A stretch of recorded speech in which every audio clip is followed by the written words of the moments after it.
Jason Whiteley is the host of Inside Texas Politics, seen here each week.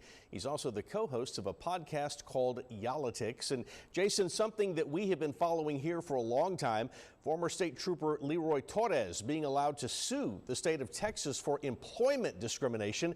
Of course, DPS required him to show up for work or lose his job despite suffering breathing problems from his deployment to Iraq. Now, that ruling could affect thousands of military vets across the country.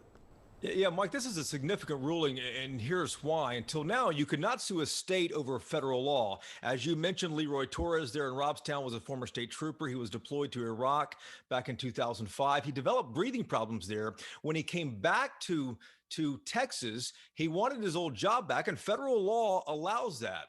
DPS, though, said, no, we're not going to do that. So he sued in court.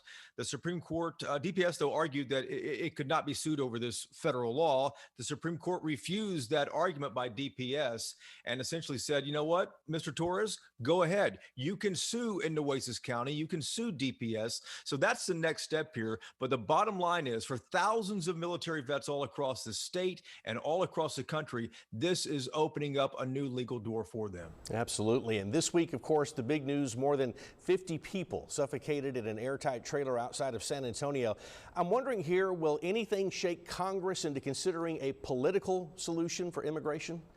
Yeah, Mike, unfortunately, it looks like nothing is really moving the needle on this, especially since we saw the outpouring of support and the immediate reaction after Uvalde. Nothing's really happening here. Democrats and Republicans both issuing statements about the tragedy there outside San Antonio, but neither side has reached out to the other about comprehensive immigration reform or anything else. Experts say this is going to continue to happen until lawmakers finally take action. All right, Jason, thank you. And of course, be sure to watch Inside Texas Politics right here on KIII every Sunday morning at 5.